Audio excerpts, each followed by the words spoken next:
Clap your hands and stomp your feet.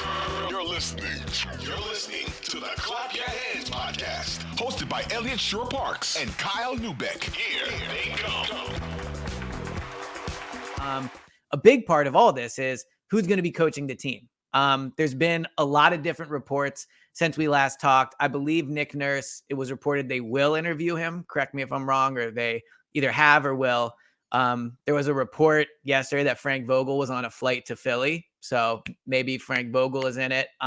Just going to the Jersey Shore, back to his old stomping grounds. Yeah, maybe that was it. Yeah. Curious what you think of all the coaching search reporting. There was also the James wanted Doc fired thing, if we wanted to get into that a little.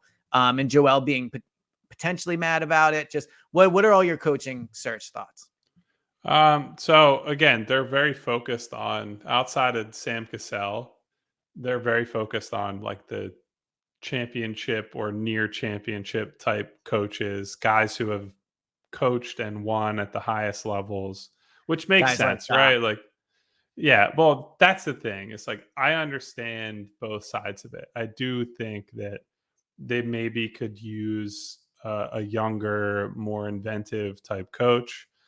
It's part of why I default to Nick Nurse of the names that are there, because we've at least seen from him in big moments, like, yeah, he'll just try anything. Like, he'll throw some stuff at the wall, really defensively more than offensively, which are all my concerns with him. Or how does he set up an offense and what does he do with these guys? Like, you give them two high-level offensive players, maybe a third if Maxey takes another leap. Right. And if they're just running like basic offense, then what was the point of it all? Because I don't think they're going to win through defense alone. But yeah, man, like, it's funny. I saw somebody with a Miami Heat license plate in the city the other day that I was like, yeah. Well, I'm not going to say the name of the license plate, but it was like, it indicated they were on one of the Heat title teams. And I was really? Like, and so I'm going through the roster. I was like, who could that be that might be a coaching candidate? So like, that's the kind of mindset you're in right now. It's like, you're always right there. You're just keeping an eye on, I'm not going to dime out anybody's. It could just be a random person that just so happened to have themselves the Heat. Yeah. A Miami Heat themed license plate on their luxury car driving through Center City, Philadelphia. So that's the like antenna up at all times mindset right now. Yeah. It seems to me that if Milwaukee ends up wanting Nick Nurse above everybody else, that their process is going to conclude sooner, and that might box the Sixers out. Now, Milwaukee's pool of candidates that they're interviewing seems to be wider and more varied. It's not the like, they're coming off of firing like Budenholzer. Yeah. And so they've given consideration to, maybe younger assistants and more unique names in the coaching search process. So maybe they don't end up hiring him, and that puts the Sixers, I would say, in a pretty good spot if they want Nurse to be their guy. And I do think he should be, if he's not at the top of the list, he should be near it for sure. But that, I think, is probably the most important domino to fall, because, like, quite frankly, if we're just looking at the two jobs as they stand right now, the Bucks job is probably more attractive than the Sixers job, just because Giannis has done it before. I know they just had a more spectacular failure than the Sixers did, but they at least have a run under their belts to create belief from a coach that, like, if I'm just better than Budenholzer, we could win a title like next year. Yeah. Do you have that same belief with Joel and James, who James has a extensive history of playoff failure, and Joel certainly at this point does not have a good track record in the playoffs under a couple of different coaches? I don't know, man. I sort of think that Bucks job will get priority over the Sixers one. Well, not to mention the Suns job. You have Kevin Durant there and Devin Booker, and arguably a more kind of wide open Western Conference. And if the Celtics do get swept, or maybe even at this point, it's going to happen anyway, Joe Mazzulla could be fired. And then you have that Celtics job, and who knows what happens with Jaylen Brown, but you could make an argument that's a better job too. I thought it was interesting. Daryl Morey said at his press conference that the search could take a while, or paraphrasing, I think he said he didn't expect a quick resolution, maybe was how he phrased it. That's interesting because a lot of the names they've been tied to are available, unless they're waiting for somebody that's on the Heat, Celtic staff, or, I guess now only the Nuggets.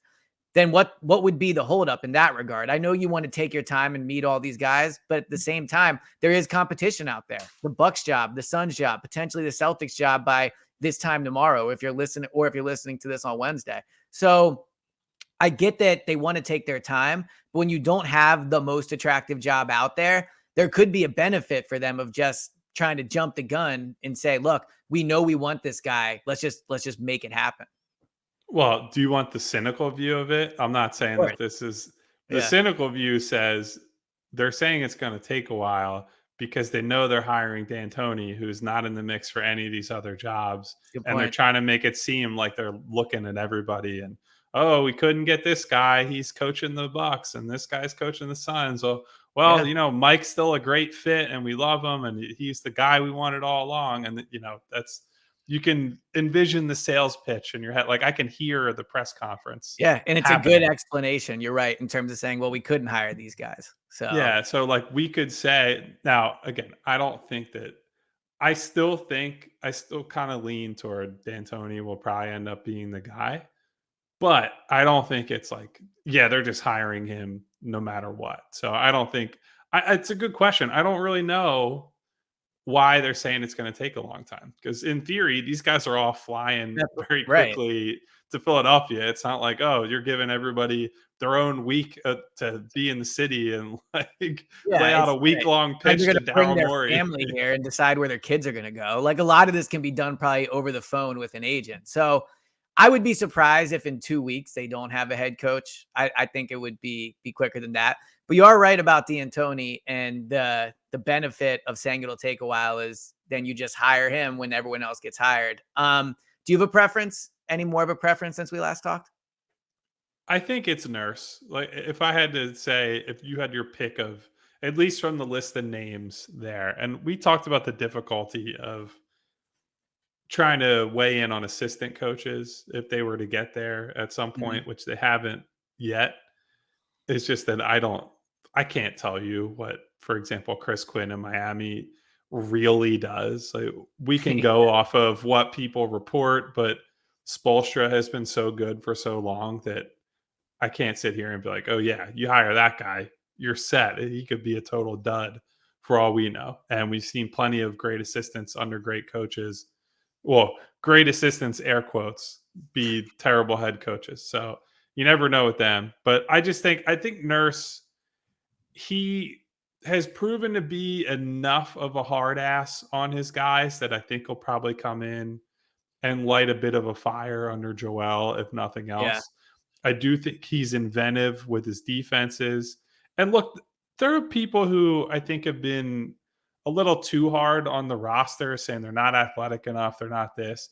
You could put together lineups that have DeAnthony Melton and Paul Reed and Jalen McDaniels, assuming he comes back in free agency anyway. You'd score 70 points, but yeah. Right, but I'm saying they have guys they can throw on the floor that if you wanted to run stuff that's not 2-3 zone every time, and you wanted to throw more exotic looks at teams, you wanted to throw a full court press at a team every once in a while, you could definitely do it. And I think Nurse would be helpful in that regard.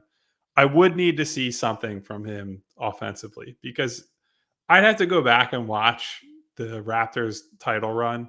It really just seemed like a whole lot of Kawhi just being Michael Jordan, essentially, and clear out for Kawhi, and he's going to get it done. Now, that's my hazy recollection of that run of many years later. I was going to say, after COVID and my brain.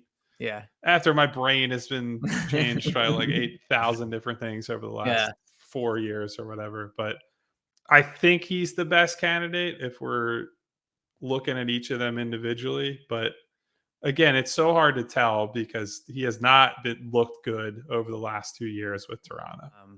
Thanks for watching. If you enjoyed this video, please don't forget to hit that subscribe button right here. You'll get all the videos in a playlist, and make sure you leave a comment in the section below to let us know what you think. And don't forget to follow us on social media to stay up to date. All our latest updates, new episodes, new podcasts. Links are in the description. Thanks again for watching, and we'll see you in the next video.